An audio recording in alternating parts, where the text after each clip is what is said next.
Hi, welcome to this video. I would like to introduce you to a new sample library I've been working on. It's a brass library. It's called Model Brass, and that was the French horn you just heard and my clumsy keyboard skills. So in this video I just want to walk you through the user interface that I've built for this library. I'm not going to go into too much detail with the different sounds. We've got demos on the website and there'll be other videos and stuff that cover that. But I just want to go through the interface and through some of the instruments just to give you an idea of what the library is about.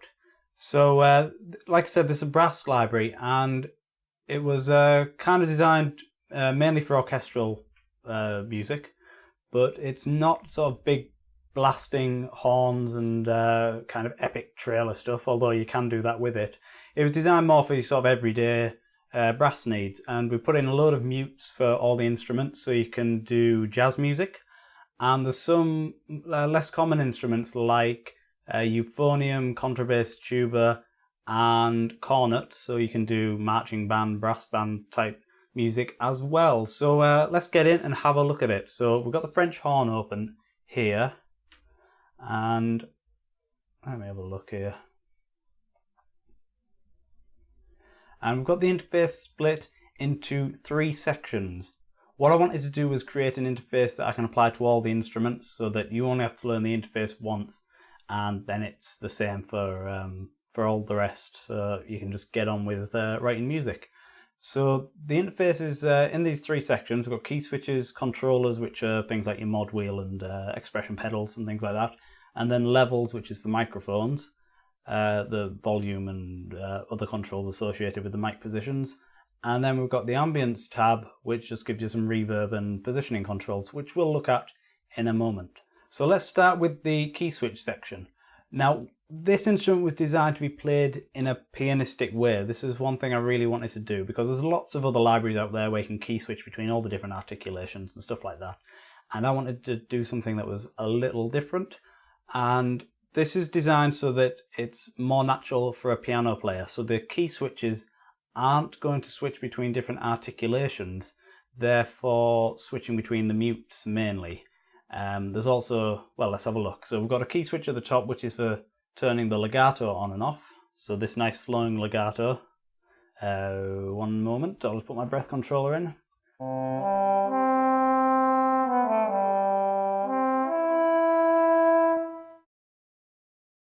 And we can turn that off by clicking this here or pressing the key switch, which in this right column here we can see the key switch is C0, so down here on the keyboard that's this key.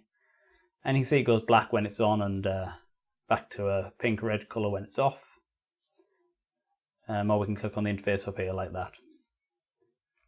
So when it's off,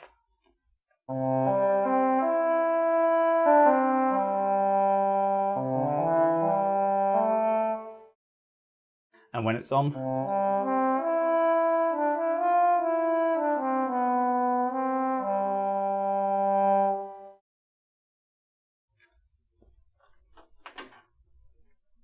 now the legato feature is algorithmic, as a lot of the elements of this instrument are. They're all modelled, either physical models or simulations of real instruments. So this simulates how the real instrument plays legato, which means that you don't have to compensate with your timing or anything. You're not going to get any lag, because all the legato transitions are calculated based on how you're playing. And that also means each one's going to be slightly different, which is a more human, gives it a more human feel than if it was just playing interval samples. And because you don't have the crossfades that you get with interval samples, it's much smoother. So a nice feature of this legato is we were able to include a re-trigger mode, and that means we can do trills, playable trills of any tempo or interval. And to do that, you hold down one note, and then you just press and release another note, and while holding down the first note. And you can do that over any range. That might be a bit quiet because I don't have the breath controller in.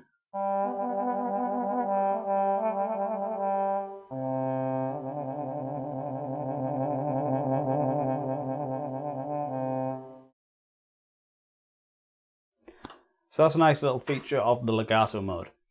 So the rest of these key switches are just mute. So we've got straight mute and brass stop mute, cut mute and a practice mute.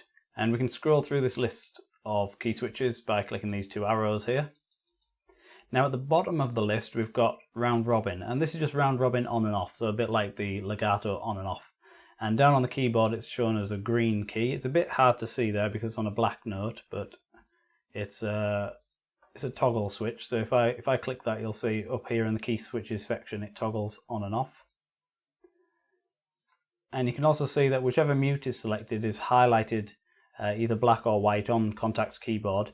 And also as we go through them, the list on the interface will scroll so that mute is displayed. So you'll always know which mute you've got enabled. So let's have a listen to some of those different mutes.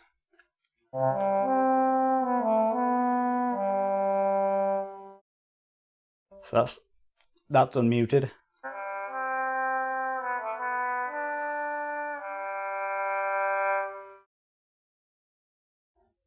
Go for the brass stop mute.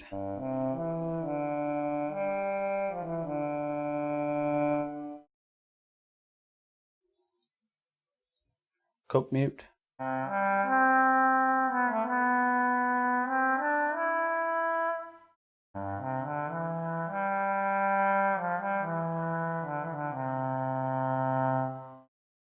Okay, I'm just going to set that back to unmuted. Now you can customize the key switches. So currently it's the legato on off is set to C0.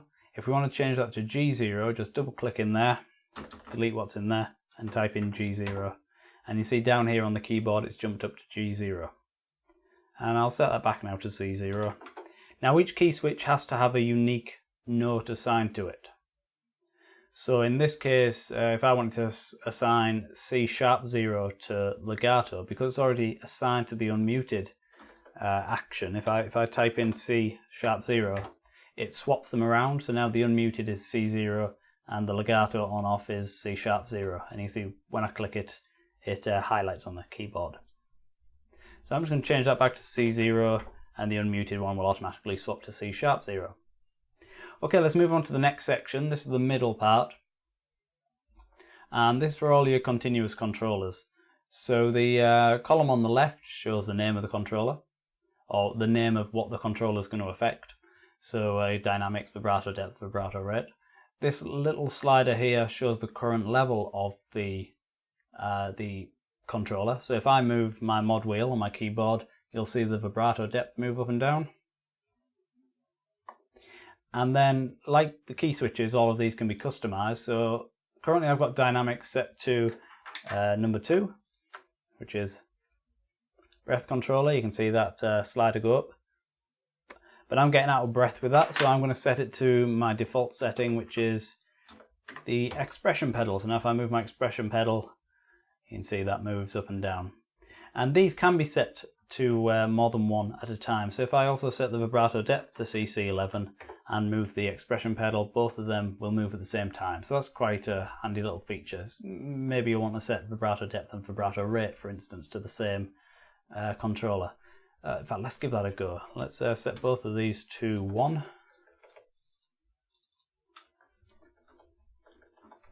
And now when I move the mod wheel, the vibrato rate and vibrato depth will increase at the same time. I'm just going to leave the dynamic sort of around about the center there. Let's reset that.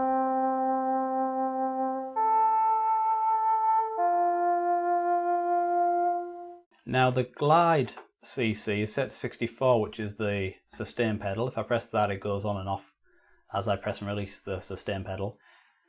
This is a bit different to the others. It's not continuous. Any value above 65, so the center position, is going to be considered on, and any value below that will be considered off. So it's just an on-off switch for the glide. And in this case, glide is sort of your portamento and slides on the trombone and things like that. And to play a glide, it only works if legato is enabled. You hold down a note, press the sustain pedal or whatever controller you're using for the glide, and then you just press another note and it'll glide between them. Again, I'm not changing the dynamics there. Just adjusting my sustain pedal. Yeah, I'm not playing with the dynamics, so again it sounds quite flat. If I can find the other pedal, there we go, I can do the dynamics as well.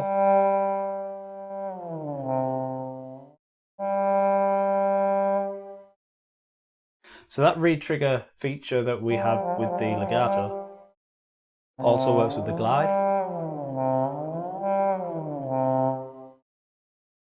And if you play the second note of the glide a bit harder, you'll get a different speed. So the harder you play, the faster the glide will be. So I'll play a slow one.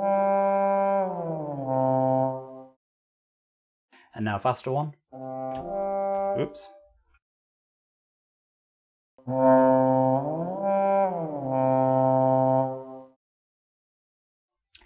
The glide also allows you to do same note legato transitions. So if you hold the sustain pedal down and play a note, and then release the key but keep the sustain pedal held, the note's just going to hold. Let me show you that. So that was holding with just the sustain pedal. I'd release the key. And then when I release the sustain pedal, the note is released as well. So because we've got that, it means if you play the same note again, we can do a transition between that holding note. So the first note will have an attack, and then the preceding notes will have a softer, quick legato transition between them.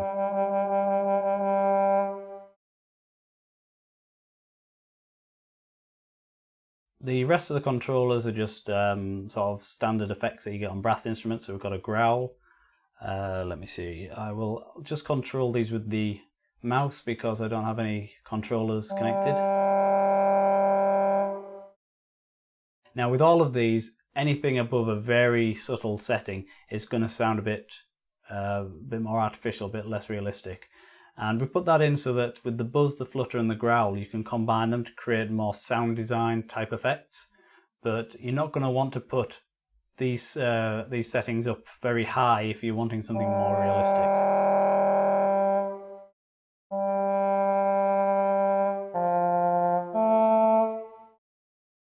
And then if you put this higher, it's going to go a bit wavy.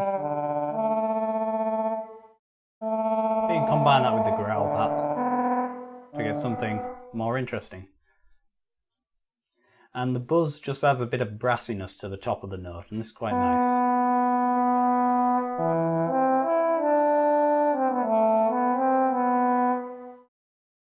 So just a little extra ringing on the top of those notes. Now, before I move on to the levels, that glide feature, it uses all the notes in between the two notes you play. So if you play a C and a G, it's going to play the C sharp, D, D sharp, etc. all the way up to the G. And we do that so we create a formant correct glide, so it sounds much smoother. And on the different instruments, they have a different characteristic. So it's even more smooth on the trombones, for instance, which use a slide.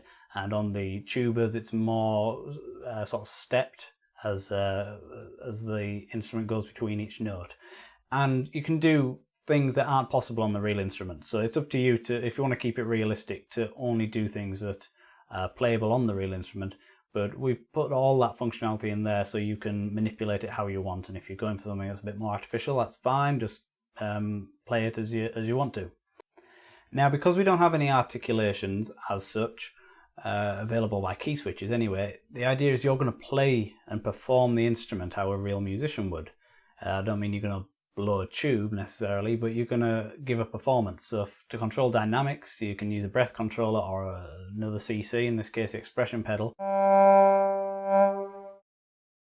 And you can get all those nice performance enhancements. And the instrument scripting is going to take care of things like the release tail on the note. So if you want to do a staccato note, just play a shorter note.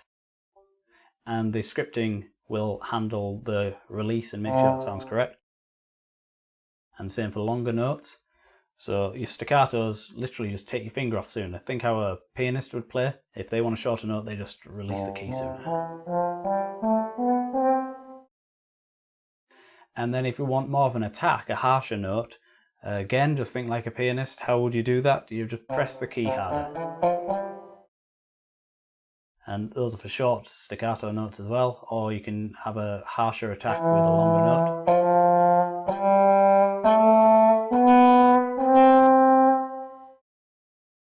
And for a really soft attack, just press it really softly and you'll get a little bit, if you play it really soft, maybe a velocity below about 15, you'll get a little bit of a fade in on the note because we've increased the attack. And it works really nicely if you're bringing up the dynamics at the same time.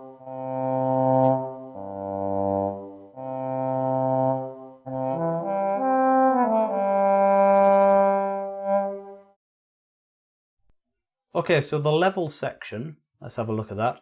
This is where you can control the volume and panning, and you can unload and load samples of the various microphones that we used.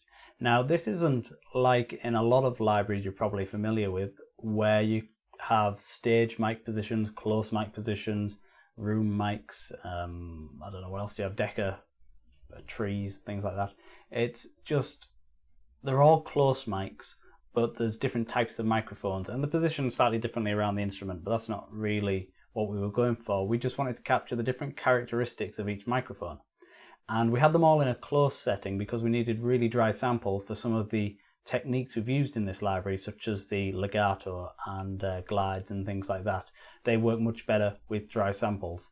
So if you hover your mouse over where it says channel 1, 2, 3, 4, etc., if you hover your mouse over them, down at the bottom in down here in the info pane, you've got to make sure you've got the info button active there. Down in the bottom it will tell you the name of the mic or the type of mic that was used. So for this one you can see it was a SM57 dynamic mic. This one's a large diaphragm condenser microphone. This one's also large diaphragm, but this one's an omnidirectional condenser microphone. So you get an idea of what mics are being used. So this virtual slider will control the volume of each mic position. This slider here controls the panning. If you click the channel name, you can purge the samples, and if you click it again, you can load the samples. So over here we've got the memory usage. If I unload channel 1, you can see the memory usage drops, and as I unload each one, eventually it will drop to 0 because there's no samples loaded. Now we'll go across here. I'm just clicking these arrows to scroll through the available options. Now, every instrument in this library has a channel called N, and the N is for noise. So every instrument, especially woodwind instruments and brass instruments, make some kind of noise, some instrument noise. So in the case of brass instruments, it's tube noise, which is kind of a high-pitched hiss as the musician blows down. And that's fine, or it's part of the instrument's sound. But if you're trying to position this instrument in a virtual environment that's quite reverberant and not so intimate, so you're trying to make it seem like it's not in a close mic position, you're going to want less of that noise. So what we've done is we removed the noise from every single sample, and then we put it back into the instrument as a separate sample. So for every normal sample there's a noise sample, and that's the same for each of the 4 microphones. And this volume slider controls the relative volume of the noise for each mic position. So it does it independently. So if you have this at 0, all the noise samples will be silent for all the mic positions. But if you have this at max, it's going to represent whatever the current position of each microphone is. So let me try and illustrate that for you because it's a bit hard to explain. If I have channel 1 at its full volume and I have the noise slider at full volume, then the noise samples will be at full volume. If I reduce the noise slider to around 50%, the channel 1 is still at 100%, then the noise samples for channel 1 are going to be at about half their volume. If I then reduce channel 1 to 50%, so the normal channel 1 samples are also half their volume, and leave the noise where it is, then the channel 1 noise samples are going to be about 25%. I hope that makes some kind of sense. And then if I move the noise slider to the max, it's going to set the noise samples to about 50%. So that's kind of tricky to explain. I hope that you got some information out of that. But basically, it's this slider balances all the noise across all the samples so that you don't need to worry about it. Basically, you want less noise, just pull that noise slider down. You can also purge the noise samples, and because there's one noise sample for every normal sample, purging the noise channel is going to reduce the RAM usage of the instrument by about 50%. So if you look here where we've got the memory again, I'm going to click the noise button and down drops the memory usage. So that's really good if you're not using, if you've got this instrument in quite a reverberant environment, just turn the noise off and you'll save yourself 50% of your RAM that you're using.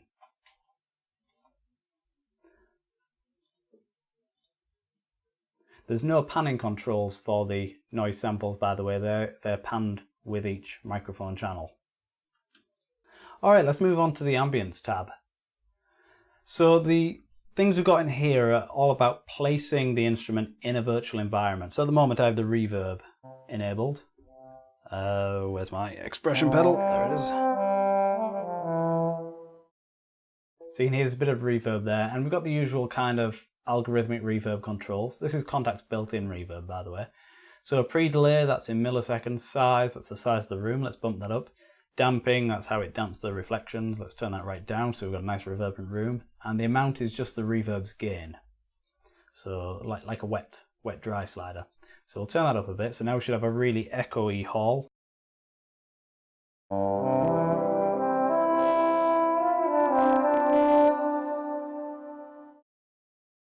And then if I just set them to default you just hold Control and click on the slider. It might be Command on a Mac, I'm not too sure. Let's make this a bit of a smaller room now.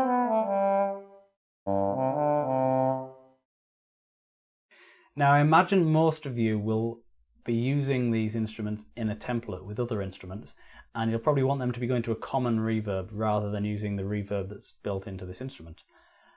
So that's how I intend to use these instruments anyway.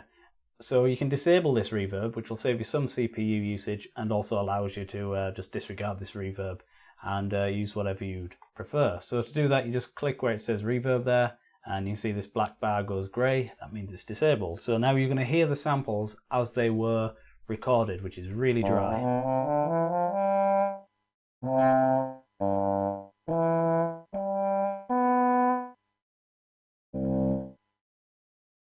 So really dry samples. So you will need to use some reverb with them. Now we've got the positioning controls. Now these, this is like a virtual soundstage type thing, and it uses a couple of Kontakt's built-in effects and some fancy scripting to give a pretty good impression of placing the instrument in a virtual environment. Now we're in a reverberant setup here. We've got the reverb on. I'm going to turn it up a little bit more, and I'm also going to turn that noise down because we're going for that more intimate sound. I'm going to demonstrate this noise feature in more detail later on, if you're still wondering about what that actually sounds like. So we've got this nice roomy sound,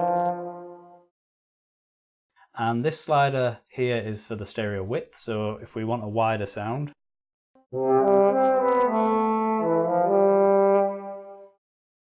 and if we turn it right down, we're going to get a sort of central mono sound.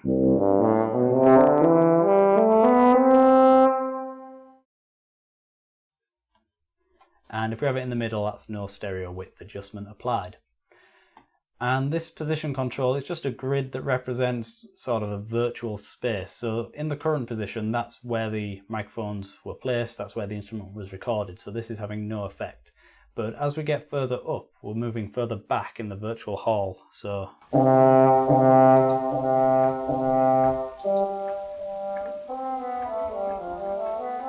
you get a much more distant sound. And when you've got it more distant, you might want to bump up the reverb a bit as well. And then when you move forward, perhaps turn the reverb down a bit. So all the brass instruments use a common interface. We are going to be releasing some woodwind instruments and some string instruments later in the year, and they'll use a very similar interface, so you should be able to take your knowledge of this interface and use it with those instruments really easily as well. That's what I'm hoping. The string instruments, I'm already imagining they're going to be slightly more complicated because of the number of articulations string instruments have. But the idea was to give you an easy to use, simple interface that you can find your way around. One other thing on this level section that I've just thought of is if you want to automate these sliders so you can control them with a mod wheel, say, or any other hardware controllers, you just right click on them, hit Learn MIDI CC Automation, and then move a controller. So I'm just using my mod wheel there. You can see it's also moving the vibrato depth. But that's one way to automate these. And when you want to remove that automation, just right click and hit remove. Okay, let's have a look at a few of the other instruments now, just to give you an idea of the library and what it contains. As I said, there are demos on the website, and if there isn't already, there's going to be some other videos showing this library off. Hopefully you're going to get some reviews done and give you some more examples of the sound of the library. The demos, by the way, are pretty much all quite naked without any, they're not hidden behind any orchestration, so hopefully you'll be able to hear the sound of the actual library out of the box, or nearly out of the box. I think some of the demo writers have put on their own reverbs, which is what I'd do as well. And let's move. Oh, one thing I forgot to say, in the ambience, if you want to disable this position setup, just click the position button, exactly the same as a reverb. So you can bypass all of the effects that are being done in this section of the instrument and use your own, and that'll reduce any CPU hit on the instruments. And you can also automate these sliders by right clicking as well, same as for the levels section and here. Okay, let's move on and have a look at another instrument. So I've got, let me close this one down. So that was the first French horn. Let's not save any changes. Open up the quick load. So we've got, I'll just run through the list of instruments. So we've got 4 French horns. We've got 2 tenor trombones and a bass trombone. Shall we listen to one of those? And let's pull up the bass trombone as well. There we go. And trumpets, we've got a cornet, piccolo trumpet, and then 3 trumpets. And tubas, we've got a contrabass tuba, which is really nice and bassy and low, normal tuba, and a euphonium. So we'll have a listen to some of them. Well, I'll tell you what, we'll load them up now and then it's done. Let's have a trumpet 3. We'll have the cornet. Just waiting for it to load. While it does load, I'll mention that all these instruments are for Kontakt 5. Usually I try and build instruments that will work in Kontakt 4 as well, but some of the techniques we wanted to use only worked in Kontakt 5, so you have to have the full version of Kontakt 5 to run this library. Let's have the euphonium and the contrabass tuba. So there we go. You can see they've got pretty much an identical interface. There's a different selection of mutes for the various instruments, and under the hood the scripts are doing different things. So with the trombones there's different types of glides and stuff like that. Some of the instruments have only 3 different microphones, some of them have 4, but they've all got that noise channel. Okay, let's have a listen to this trombone. So the key switches are further up the keyboard on this instrument because we didn't have enough room at the bottom, but you can move them around wherever you want. I'm not really going to play much because I can't think of anything to play, but I'll just go through the sounds.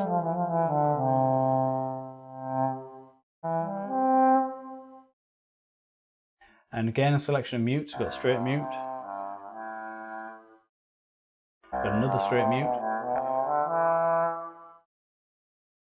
Mica mute, which I can't remember what type of mute that is. I think it's another type of bucket mute. Oh, the round robin, while we're here, I'll show you that. So this doesn't use different samples as such. We didn't put in a load of round robin samples. It borrows adjacent samples to the note you're playing and then pitch shifts them, and that gives a more coherent sound. Sometimes you get round robins that sound very different to each other because they were recorded in different takes, but this system it doesn't sound any less realistic and it gives a much more coherent sound.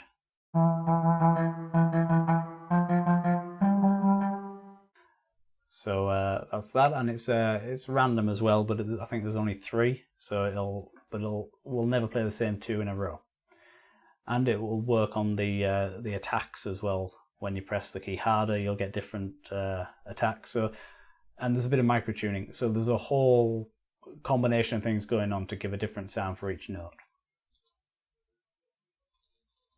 Alright, I'm going to close that. We'll have a look at the bass trombone very quickly.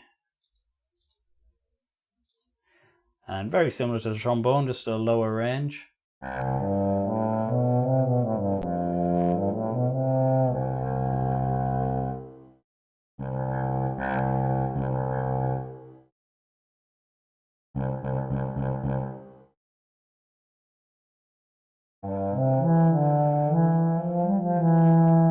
And I'll show you the glide. It's much smoother on the trombone than it was on the French horn. That's a slow one, but much smoother. And with all these, the pitch bend works as well.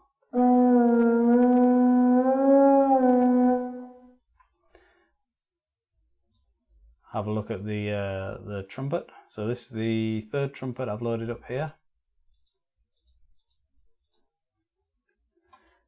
And just adjust the key range. Here we go.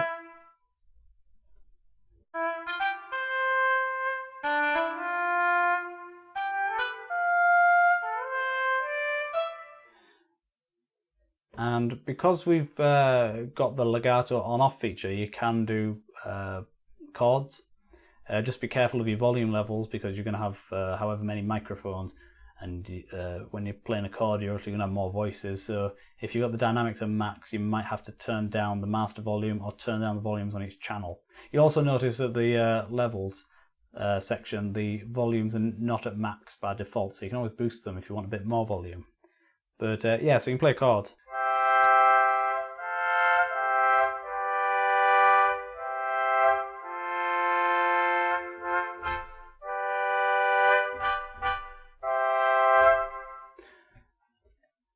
Now, with this particular instrument, and with the trombones as well, we've got the cup mute, plunger mute, and the Harmon mutes, the Harmon mute with stem and the Harmon mute with the stem removed.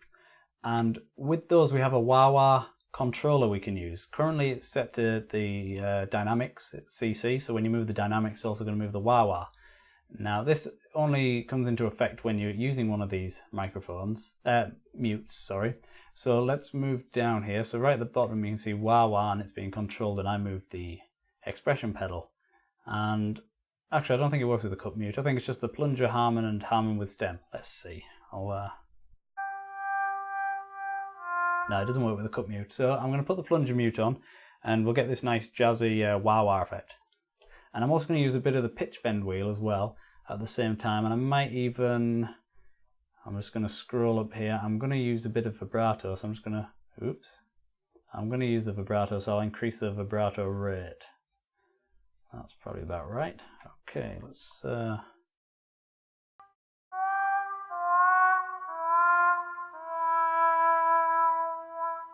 we get that nice classic wah-wah sound. But yeah, it works really nicely with the pitch bend. And the Harmon has that same wah-wah, because you can do the wah-wah on the end of a Harmon mute.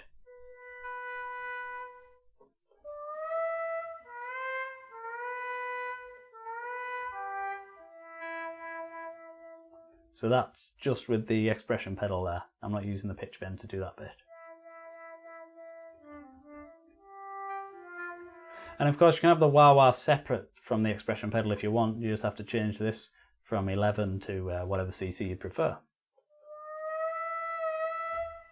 And the Harmon with stem, which sounds a little different.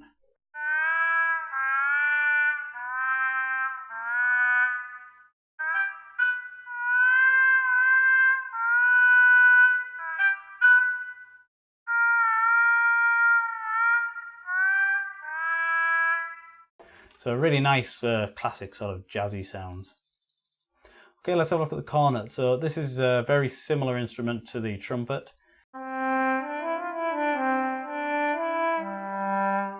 This was actually the first instrument we sampled for this library, and so it's one of the ones we spent the most time on.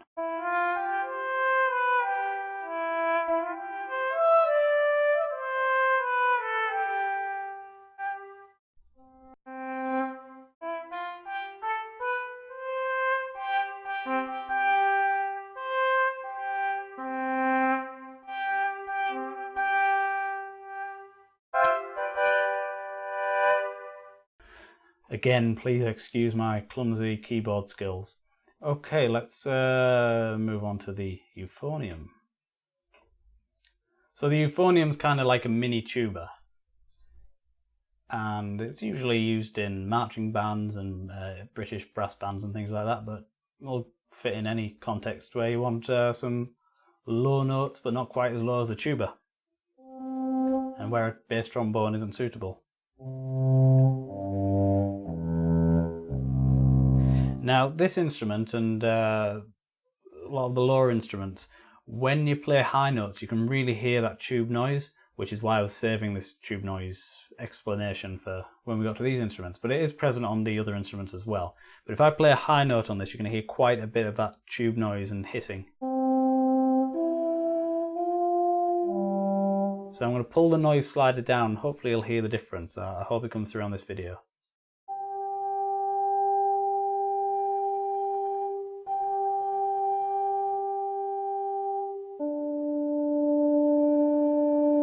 So you're just getting a much cleaner sound when you get rid of that noise.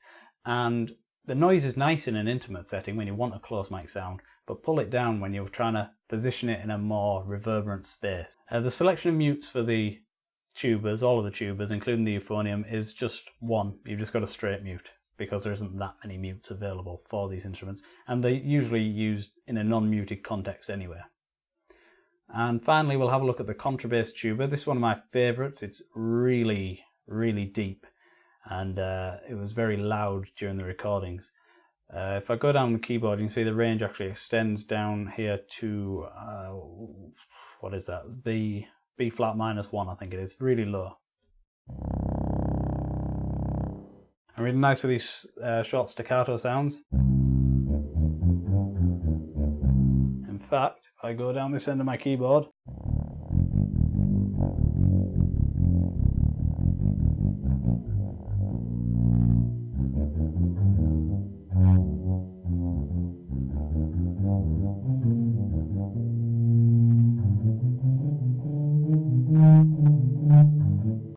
the only problem I've found with this instrument is when I'm playing the really low notes, things start vibrating on my desk. It's very bassy. I'm not sure how much of that's going to come across in this video, but hopefully you'll get some kind of idea of it.